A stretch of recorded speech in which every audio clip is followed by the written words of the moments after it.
ओम शांति। 6 सितंबर के ईश्वरीय महावाक्य। दूरादेशी विशाल बुद्धि भन सर्विस करनी है, सच और झूठ का कंट्रास्ट सिद्ध कर बताना है। प्रश्न है, महाभारत से कौन कौन सी बातें सिद्ध होती हैं कि महाभारत का अर्थ क्या है? जवाब, महाभारत अर्थात अनेक धर्मों का विनाश और एक धर्म की स्थापना। महाभारत का अर्थ ही है पांडवों की विजय, कौरवों की पराजय। महाभारत लड़ाई से सिद्ध होता है। जरूर भगवान भी होगा जिसने रथ पर बैठ ज्ञान सुनाया। भगवान ने जरूर राजयोग सिखाया होगा जिससे राजाई स्थापन हुई। महाभारत अर्थात जिसके बाद सतयुगी राजाई स्थापन हो। तुम बच्चे महाभारत पर अच्छी तरह से समझा सकते हो। गीत है, यही बहार है दुनिया को भूल जाने की। ओम शांति। मेन पॉइंट्स हैं, तुम बच्चे जानते हो कि बाबा आकर के सच बतलाते हैं, बाकी तो देखो इस दुनिया में झूठ बहुत है। तुम्हें सर्विस के लिए विचार सागर मंथन करना चाहिए, परंतु बच्चों की अभी इतनी विशाल बुद्धि हुई नहीं है। क्या झूठ है क्या सच है, इसे सिद्ध कर देना चाहिए। दूरादेशी विशाल बुद्धि बनना चाहिए। सर्वोदया वालों को भी दया करना कोई आता थोड़ी है, तो उनको समझाना चाहिए सर्वमाना सारी सृष्टि पर दया करना। सो तो ब्लिसफुल एक बाप ही है, वही सर्व पर दया करते हैं, सर्व को सुख देते हैं। बताते हैं भारत स्वर्ग था, सारी दुनिया पर दया तो एक बेहद का बाप ही करते हैं। अब वो बेहद का बाप कैसे आकर दया करते हैं, सो तुम आओ तो समझो। सर्व आत्माओं का ब्लिसफुल बाप ही ठहरा। इसमें ज्ञान की बड़ी अच्छी बुद्धि चाहिए।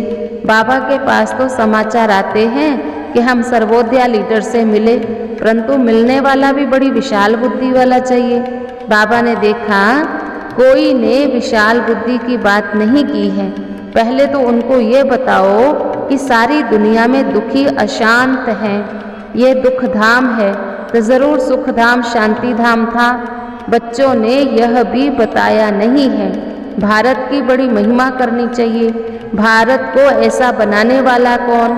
तुम सर्व पर दया नहीं करते हो। वह तो एक ही ईश्वर है जिसको भूल गए हो। वह खुद अपना कार्य कर रहे हैं। जो दुखियों को कुछ ना कुछ देते हैं उनसे मिलना चाहिए एकांत में, फिर उनको समझाना चाहिए। बच्चों को विचार सागर मंथन करना चाहिए, लेकिन गृहस्थ व्यवहार में जाने से सब भूल जाते हैं। उसमें रहता है अपने को शिववंशी निश्चय कर उस याद में रहना पड़े। मेहनत तो है, इसलिए बाबा कहते बच्चे प्रतिदिन अपना चार्ट लिखो। लौकिक संबंधी होते हुए भी परलौकिक को याद करते रहो, यही मेहनत है। बाकी जितना जो जिसकी तकदीर में होगा वह कर लेगा। खुद समझो फिर औरों को भी समझाओ।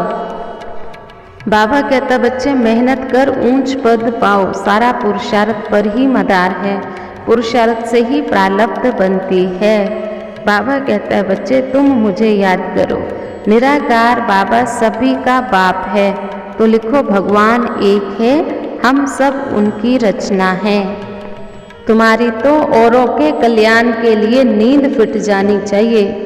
शिव बाबा को भी रड़ियां मार मार पुकार पुकार कर बाबा की नींद फिटा दी ना, तो बाबा आ गए।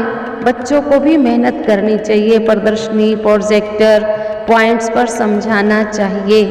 अच्छा, धारणा है सेवा के लिए विचार सागर मंथन करना, थकना नहीं, बहुतों के कल्याण की युक्तियां रचनी है, लौकिक के बीच रहते पर लौकिक बाप को याद करना है, श्रेष्ठ पुरुषार्थ से अपनी प्रारब्ध ऊंच बनानी है। वरदान, एक बल एक भरोसा रख, हलचल की परिस्थितियों में एक रस रहने वाले सर्वशक्ति संपन्न भव। एक बल एक भरोसे में रहने वाली आत्मा सदा एक रस स्थिति में स्थित होगी। एक रस स्थिति अर्थात सदा अचल, हलचल नहीं, एक बाप। दूसरा, सर्व प्राप्तियों को प्राप्त कर सर्वशक्ति संपन्न रहने वाली आत्मा कैसी भी हलचल की परिस्थिति में अचल रह सकती है। एक रस स्थिति का अर्थ ही है एक द्वारा सर्व संबंध सर्व प्राप्तियों के रस का अनुभव करना। उसे और कोई भी संबंध अपनी ओर आकर्षित कर नहीं सकता। स्लोगन है, बेहद सेवा की श्रेष्ठ वृत्ति रखना ही विश्व कल्याणकारी बनना है। आज का स्वमान है, मैं सर्वशक्ति संपन्न आत्मा हूँ। और आज के प्रश्न है, महाभारत से क्या क्या सिद्ध होता है। आज का गीत कौन सा है। तीसरा प्रश्न है, सर्विस के लिए क्या क्या करना चाहिए। चौथा है, आज का वरदान क्या है।